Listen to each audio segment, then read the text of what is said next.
La plupart des erreurs que les gens font d'habitude, c'est que quand ils rencontrent un recruteur, ils déballent toute leur vie. C'est-à-dire ils se mettent à raconter des choses même qui ne sont pas dans leur corps et qui fassent en sorte que ça peut fausser leur entrée dans l'armée américaine. Salut à tous, mon nom est Ulrich Kosembe, membre de l'US Army Reserve en tant que 68 Delta Operation Specialist. Yes, I'm Reserve. Et si tu veux tous les tips about basic training, military stuff, don't forget to hit me up, ok? Faut mettre ça en commentaire ou bien il y a notre adresse email, il y a aussi notre numéro de téléphone que vous pouvez nous joindre par WhatsApp uniquement ou nous voir sur Instagram. N'oubliez pas surtout de vous souscrire à notre page Instagram. Mais avant qu'on ne commence, générique.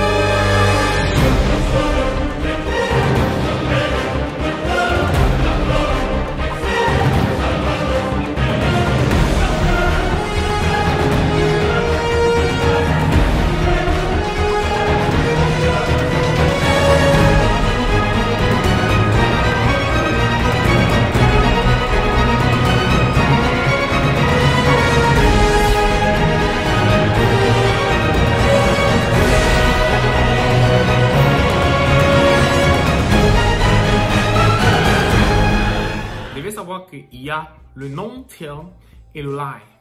Deux choses bien différentes, les choses qu'on ne dit pas et le mensonge.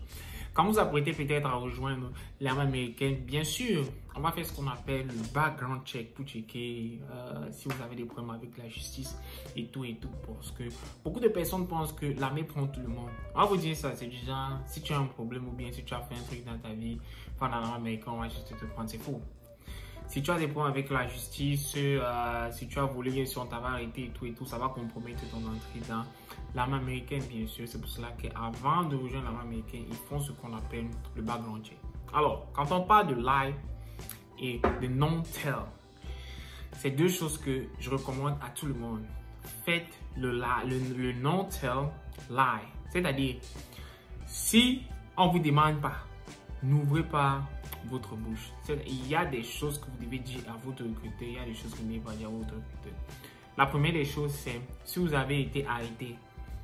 Si vous avez été arrêté et que ça ne figure pas dans votre casier judiciaire, si ça ne figure pas dans votre forme, c'est-à-dire quand on va taper vos... Parce qu'ils vont faire le background check. Quand on va taper votre Social Security number dans le système, ou bien quand on va prendre vos empreintes là, on va mettre dans le système. Si ça ne show up pas, c'est-à-dire s'il n'y a pas un truc qui apparaît du genre que vous avez fait X ou bien vous avez fait Y quand vous étiez jeune et tout, n'importe où dans le monde en fait. Si ça ne figure pas, c'est ok.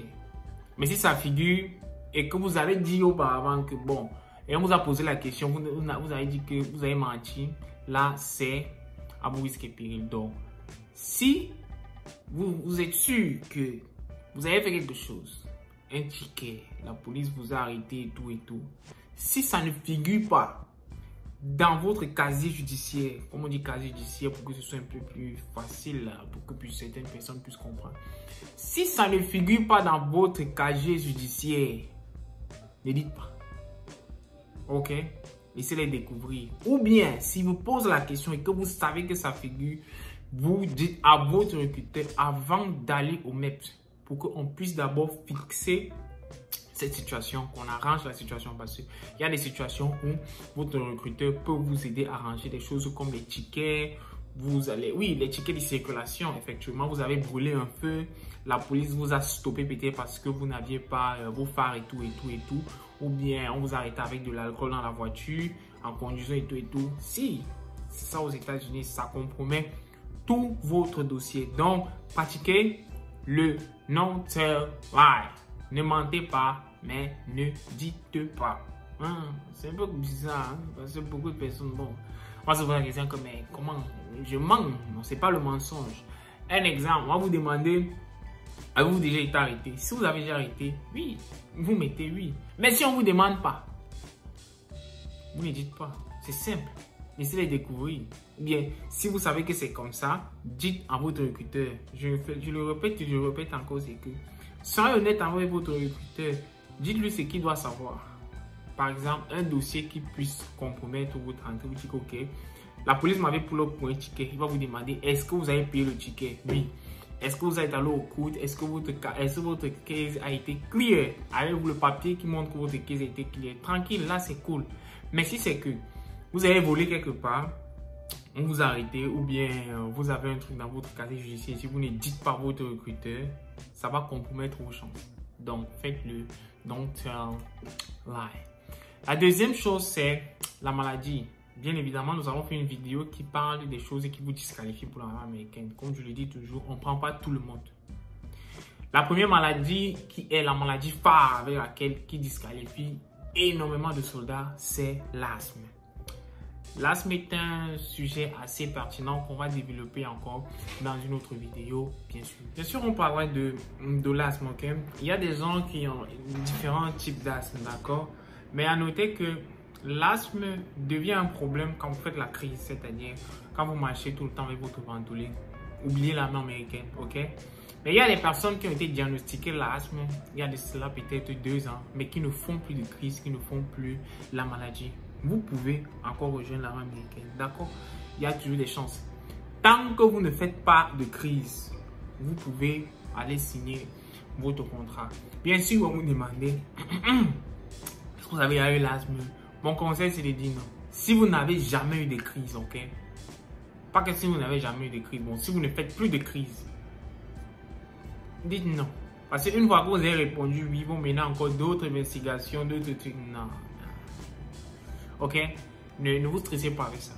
Si et seulement si vous ne faites plus de crise, oui, vous pouvez. Si vous avez eu l'asthme quand vous aviez 5 ans et aujourd'hui vous avez 18 ans, 19 ans, 20 ans et tout ce qui va avec, vous ne faites plus de crise, vous pouvez simplement, quand même vous mettez non, puisque vous ne faites plus de crise, vous n'avez plus d'asthme. Si c'est un peu comme ça, vous pouvez un peu essayer de contourner ça et ça peut passer si vraiment votre envie est forte de rejoindre l'armée américaine. Vous dites que oh là là, j'ai l'asthme, je prends toujours ma ventoline, c'est pas possible. Une fois que vous ne prenez plus votre pour qu'on fait qui vous aide à respirer quand vous avez les crises, vous pouvez rejoindre l'armée américaine.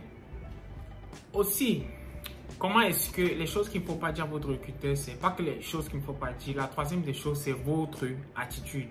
Ne soyez pas quelqu'un de trop exigeant, si je peux dire ça comme ça, surtout quand vous êtes green card holder. Parce que quand vous êtes green card holder, vos chances d'avoir les bons boulots au sein de l'armée américaine sont réduites parce que vous êtes green card, vous n'êtes pas United Citizen parce qu'il y a beaucoup, l'armée a environ 153, 2 ans et poussière de job en fait. Et beaucoup ne sont pas ouverts à ceux qui ont la green card. Mais ce qui est là, c'est que quand vous rejoignez l'armée américaine, vous avez au plus tard, je dis quoi, 1 an pour devenir citoyen américain. Et après que vous soyez citoyen américain, vous pouvez avoir accès à ces différents jobs. Donc quand vous êtes green card holder, ne soyez pas trop gourmand en fait. Ne vous dites pas que si c'est que l'armée ne me donne pas tel boulot, je ne rejoins pas en fait. Il faut voir grand, ok? Il faut voir la grande figure quoi. Vous dites ok, je prends un boulot que je peux faire 1 an, 2 ans. À savoir que quand vous passez votre test de ASVAB, vous êtes qualifié à ce qu'on appelle dans l'armée américaine le reclassment. C'est-à-dire que vous pouvez changer de MOS. Je pense approximativement après 1 an et demi. Vous pouvez changer de MOS. Donc, vous avez juste 1 an et demi pour un job. Après, en fonction de votre ASVAB score. Et encore, le truc, c'est que quand vous êtes déjà à l'intérieur, si votre ASVAB avait été petit, vous pouvez le refaire. Et quand vous refaites votre ASVAB, vous pouvez maintenant choisir le job que vous voulez au sein de l'armée américaine. Parce que, 1, vous serez citizen. Et 2, ce qui est sûr, c'est que quand vous allez reprendre votre ASVAB, l'armée va faire en sorte que votre score soit forcément supérieur au score précédent. Parce qu'il y a des programmes comme le BICEP, les programmes comme le Pearson que vous pouvez faire pour améliorer votre score de ASVAB. Okay? Donc, il faut bien sûr encore une vidéo là-dessus sur comment est-ce qu'il faut améliorer son score de ASVAB pour pouvoir avoir un meilleur boulot ou bien s'il y a des gens qui sont chanceux, par exemple, à leur premier contrat, c'est le boulot vraiment qu'ils veulent, c'est le MOS qu'ils veulent, ils sont qualifiés directement pour le faire. D'autres personnes que bon, ils disent que bon, mon score était bas, je ne connaissais pas l'anglais et tout, mais c'est que l'important c'est d'y entrer. Dès que vous êtes à l'intérieur, il y a énormément de possibilités pour vous d'atteindre votre goal. Et ce qui est là, c'est que non seulement votre chain of command, vos supervisors et tout, si vous êtes dans un bon unit, ok, et que vous pouvez faire tout cela, ça sera vraiment très très cool. Donc n'ayez pas peur ou bien ne soyez pas frustré d'autres personnes pour vous dire non, ne choisis pas tel job et tout. Non, c'est faux. C'est faux.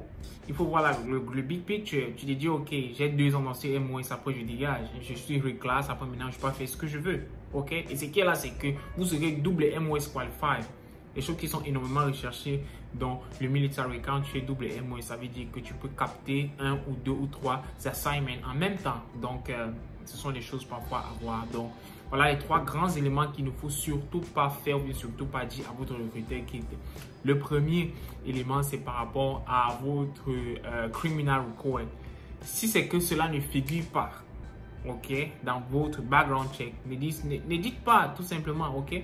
Le deuxième truc, c'est que si vous avez une maladie et que ça ne se répercute pas actuellement dans votre record, ne dites pas. Si vous avez une insuffisance rénale et que vous vous sentez bien, ok, et que vous arrivez au MEPS, on ne détecte pas, vous entrez tranquillement. Maintenant, si arrivé à l'intérieur, on détecte que vous avez cette insuffisance rénale, c'est eux qui vont maintenant prendre soin de vous. Il faut voir le big picture, ok?